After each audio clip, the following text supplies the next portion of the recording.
Numbers 19. And the Lord spake unto Moses and unto Aaron, saying, This is the ordinance of the law which the Lord hath commanded, saying, Speak unto the children of Israel, that they bring thee a red heifer without spot, wherein is no blemish, and upon which never came yoke. And ye shall give her unto Eleazar the priest, that he may bring her forth without the camp, and one shall slay her before his face. And Eleazar the priest shall take of her blood with his finger, and sprinkle of her blood directly before the tabernacle of the congregation 7 times. And one shall burn the heifer in his sight, her skin, and her flesh, and her blood, with her dung, shall he burn.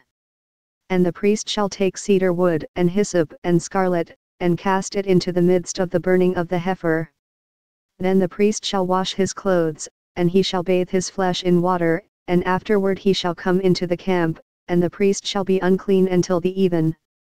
And he that burneth her shall wash his clothes in water, and bathe his flesh in water, and shall be unclean until the even.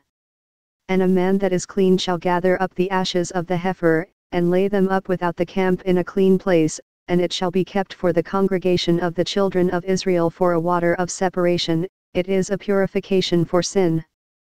And he that gathereth the ashes of the heifer shall wash his clothes, and be unclean until the even, and it shall be unto the children of Israel, and unto the stranger that sojourneth among them, for a statute for ever. He that toucheth the dead body of any man shall be unclean 7 days. He shall purify himself with it on the 3rd day, and on the 7th day he shall be clean, but if he purify not himself the 3rd day, then the 7th day he shall not be clean. Whosoever toucheth the dead body of any man that is dead, and purifieth not himself, defileth the tabernacle of the Lord, and that soul shall be cut off from Israel, because the water of separation was not sprinkled upon him, he shall be unclean, his uncleanness is yet upon him. This is the law, when a man dieth in a tent, all that come into the tent, and all that is in the tent, shall be unclean 7 days. And every open vessel, which hath no covering bound upon it, is unclean. And whosoever toucheth one that is slain with a sword in the open fields, or a dead body, or a bone of a man, or a grave, shall be unclean 7 days. And for an unclean person they shall take of the ashes of the burnt heifer of purification for sin, and running water shall be put thereto in a vessel. And a clean person shall take hyssop, and dip it in the water, and sprinkle it upon the tent, and upon all the vessels, and upon the persons that were there, and upon him that touched a bone, or one slain, or one dead, or a grave.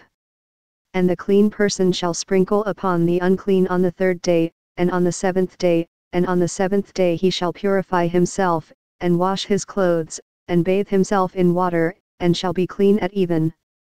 But the man that shall be unclean, and shall not purify himself, that soul shall be cut off from among the congregation, because he hath defiled the sanctuary of the Lord, the water of separation hath not been sprinkled upon him, he is unclean. And it shall be a perpetual statute unto them, that he that sprinkleth the water of separation shall wash his clothes, and he that toucheth the water of separation shall be unclean until even. And whatsoever the unclean person toucheth shall be unclean, and the soul that toucheth it shall be unclean until even.